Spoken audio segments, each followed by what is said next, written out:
You've been lied to about strength. They told you it looks like control, like always smiling, like never letting the world see your cracks. But here's the truth. Real strength isn't the stone face. It's the crack where the light dares to enter. Think about those nights when you lay awake at 2 a.m., scrolling endless motivational quotes while your real life burned quietly in the background. Think about mornings when you wore the perfect office smile, yet your chest felt hollow, like you were clapping for a play you no longer believed in.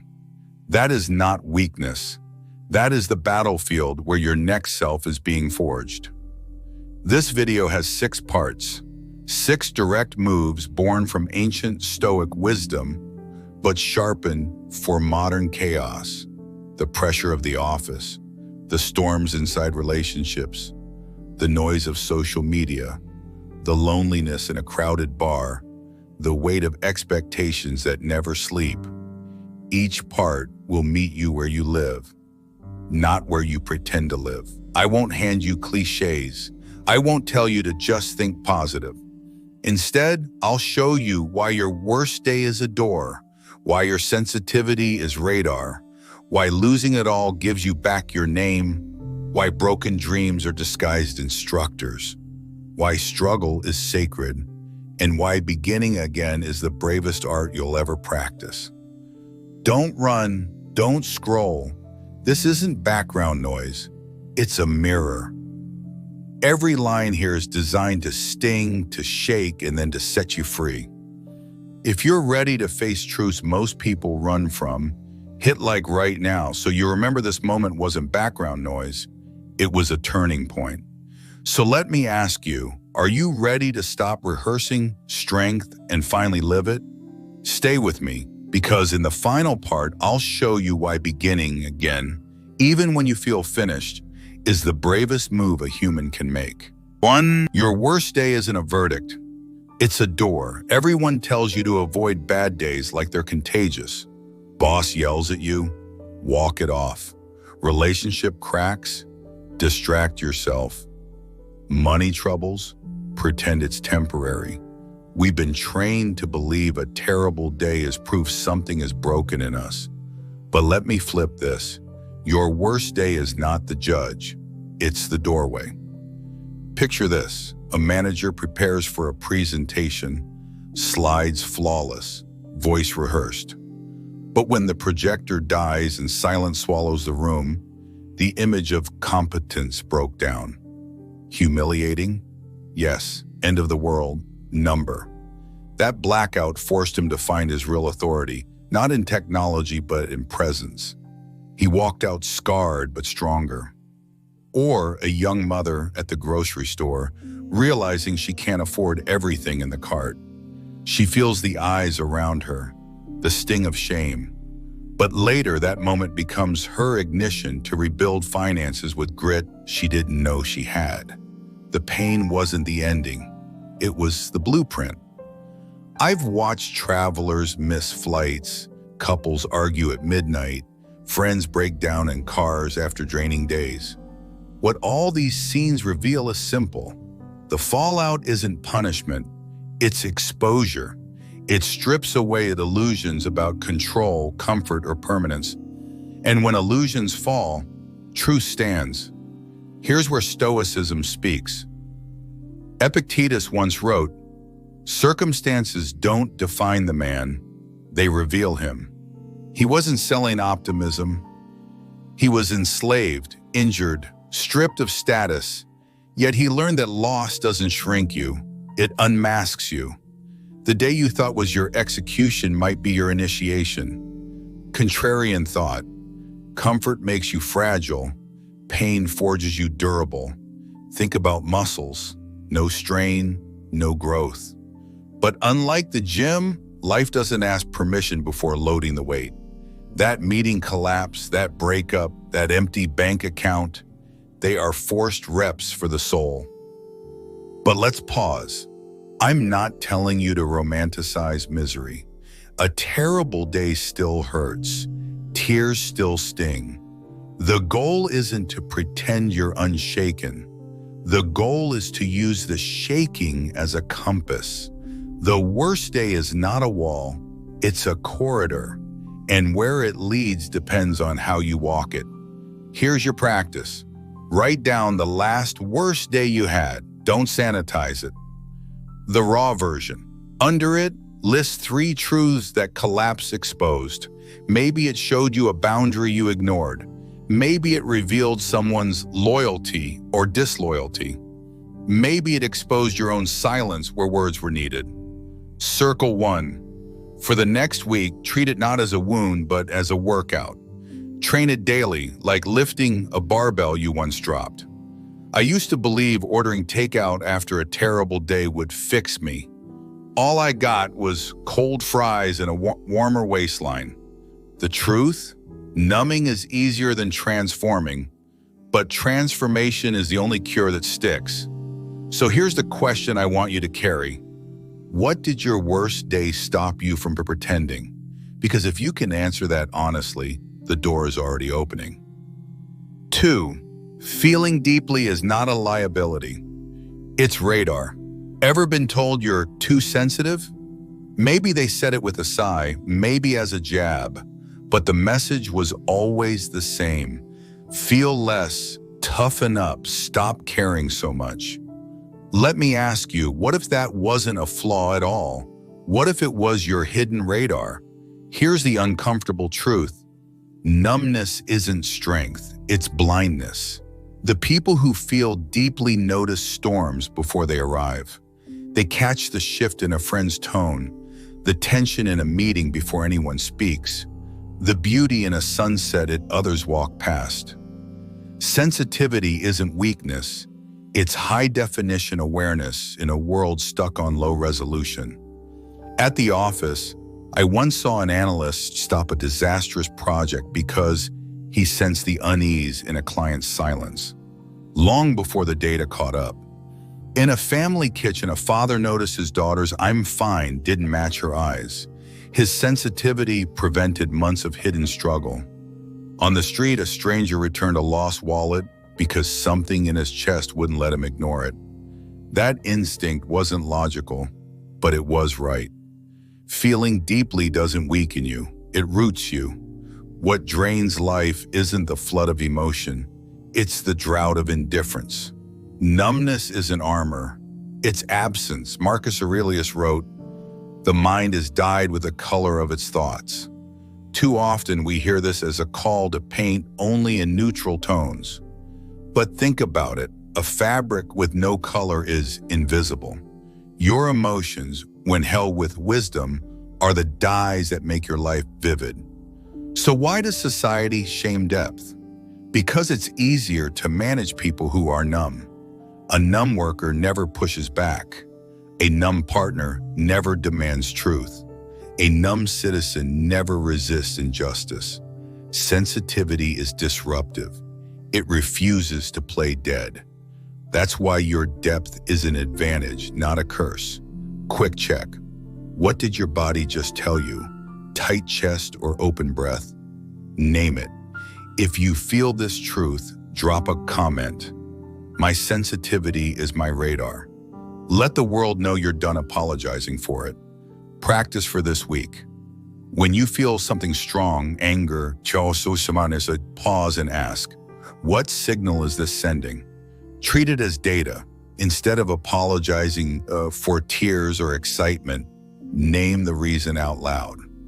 I'm moved because this matters. That act reframes emotion from shame into strength. And let me break the heaviness with a smile. I once thought emotions were like receipts.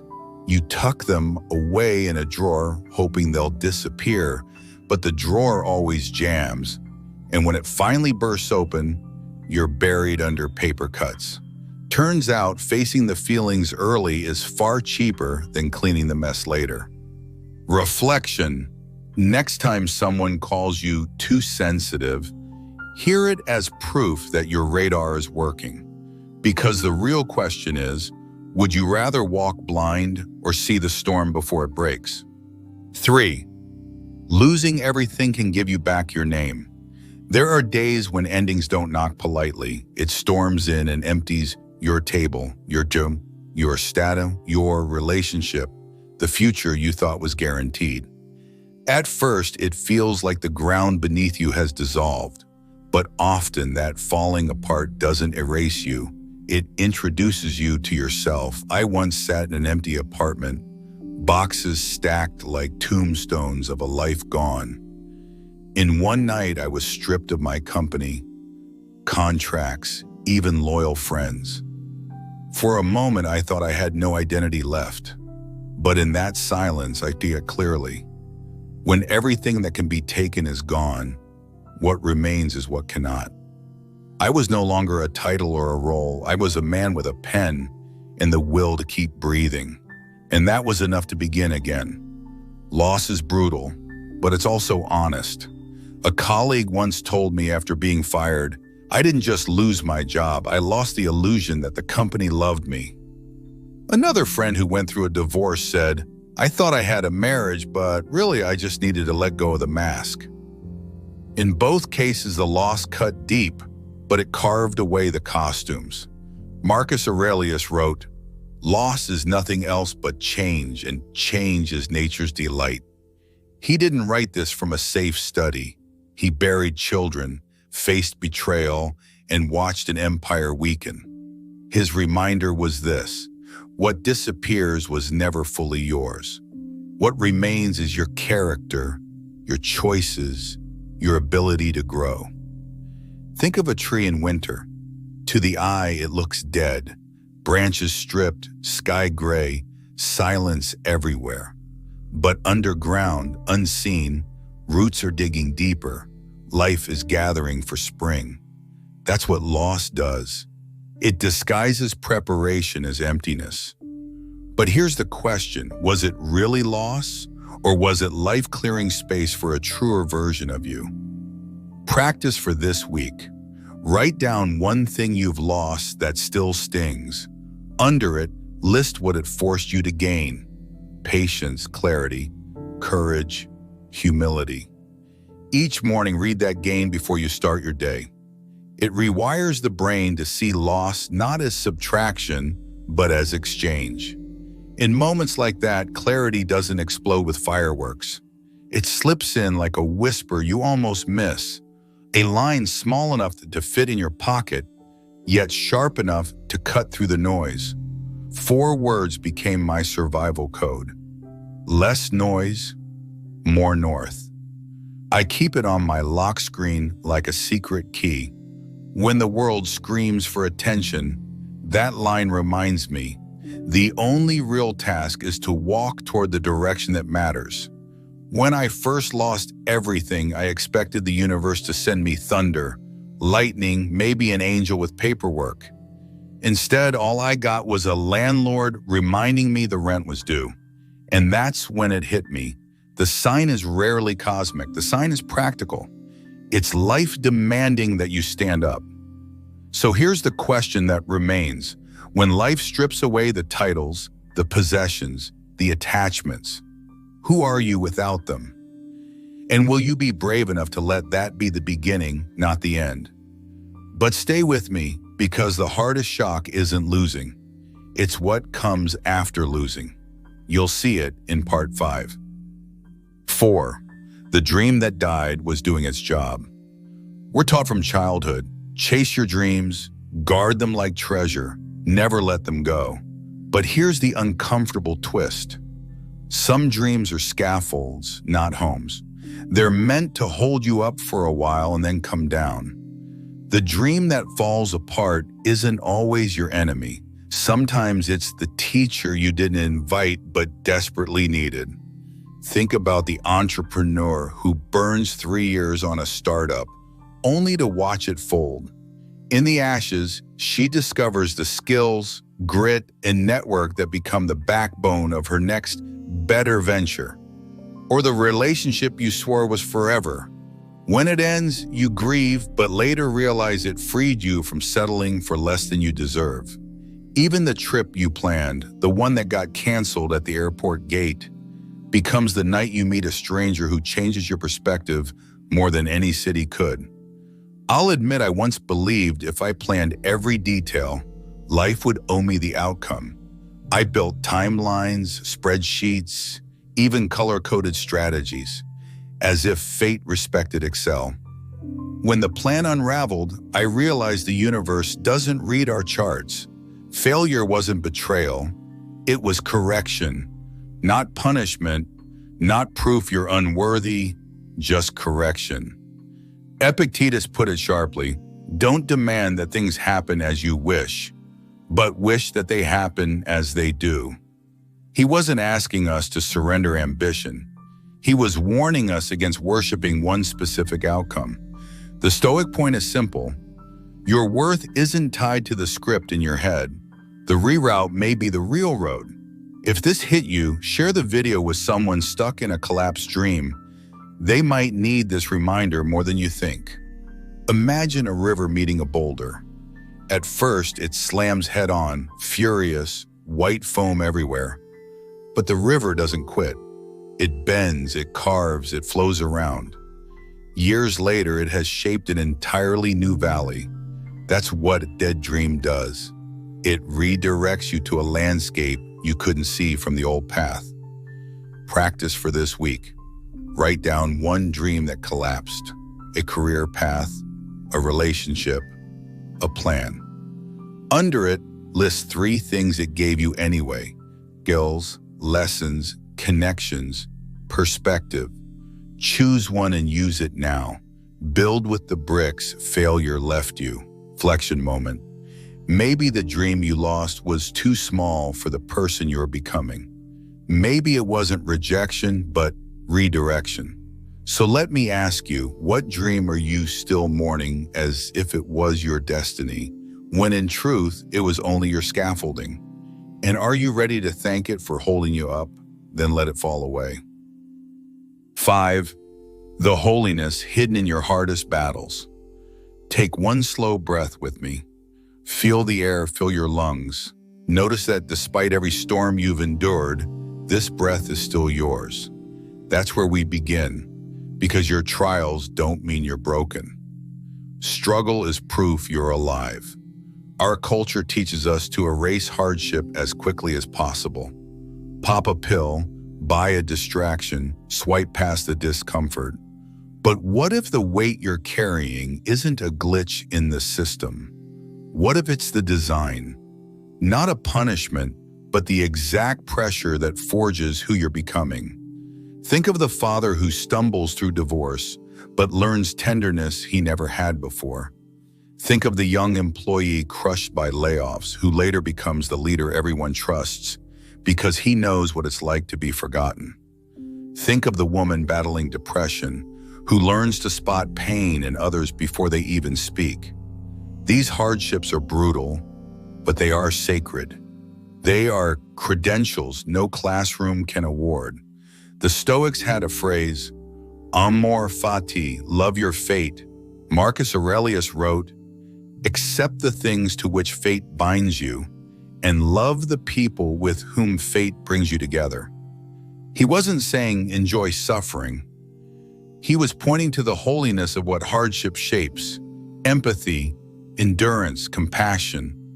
Imagine a cracked clay pot placed in sunlight.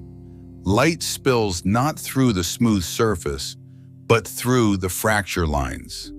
That's your life. The very cracks you wanted to hide are where the light gets in and where it shines out.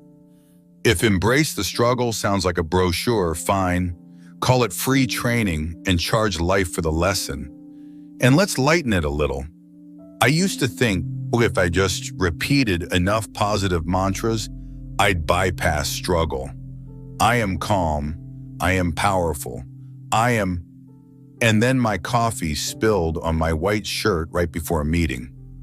Turns out mantras don't stop chaos, but they can remind you to laugh at the small mess while you tackle the real battles. Hold this 1 second longer. What if the crack is not where you end, but where you begin? Practice for this week. Write down the hardest struggle you've faced this year. Next to it, write the virtue it's carving in you: patience, courage, humility, Love. Each morning, speak that virtue out loud as if it's already yours. Train your mind to see the sacred, not just the scar. Pause here. Think of one battle you're fighting right now. Could it be the very training ground for the wisdom you'll need later? So I'll leave you with this question. Will you let your struggles harden you into bitterness or soften you into wisdom? The holiness isn't in avoiding the fire. It's in walking through it and discovering you were the flame all along. 6. The bravery it takes to begin again. Starting over looks noble on paper, but let's be honest, it terrifies most of us. At 25, reinvention feels like adventure. At 45, it feels like failure. So let me ask you, is it really failure, or is it proof you've outgrown the costume life once gave you? I remember standing outside an old workshop that once belonged to Kai, the quiet mentor who gave me a second chance when the world thought I was finished. My pockets nearly empty, my past burned behind me. But inside that quiet wooden space, I picked up a tool with hands that had once only signed contracts. That day, I wasn't returning to glory. I was learning how to begin with nothing but will. And strangely, that was enough. Look around you. A man leaves a corporate role to teach high school kids, trading prestige for purpose. A mother restarts her career after years at home, stepping into interviews with both fear and fire. A friend ends a long-dead relationship, facing lonely nights, but also mornings filled with peace. Starting over isn't erasing, it's composting. Every failure, every skill, every scar becomes the soil of the next chapter.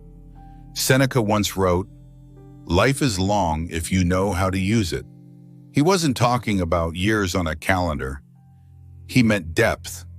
To begin again is to refuse shallow repetition and step into a life that actually breathes. Picture an old tree struck by lightning.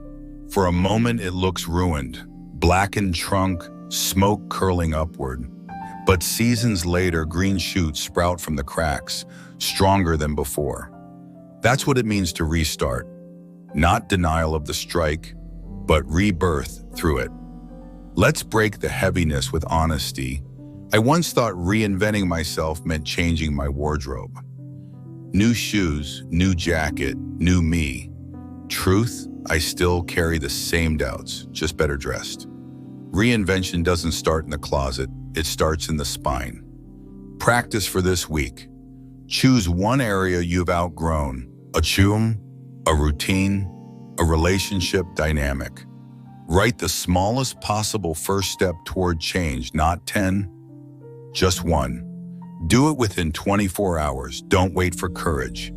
Courage is built in the act, not before it. Reflection. Maybe you're afraid people won't understand your new beginning. Let them misunderstand. You're changing the route, not the destination.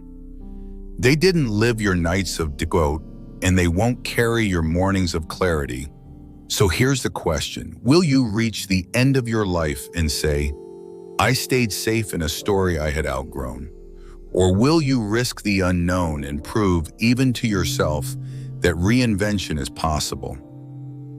You've walked with me through 6 truths. Some of them stung, some of them healed. But together they tell you one thing: you are not broken, you are becoming.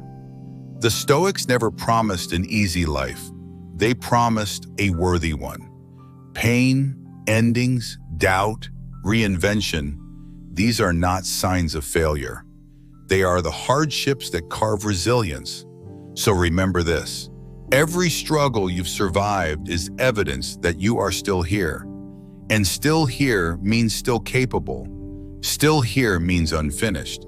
Still here means you have chapters left to write. Say this with me, not as poetry, but as a vow. I am not broken. I am breaking open. And if these words struck something inside you, don't carry them alone. Share them, speak them, build with them. Because the world doesn't need more people pretending to be perfect. It needs people willing to rise, scarred and awake, carrying light through the cracks.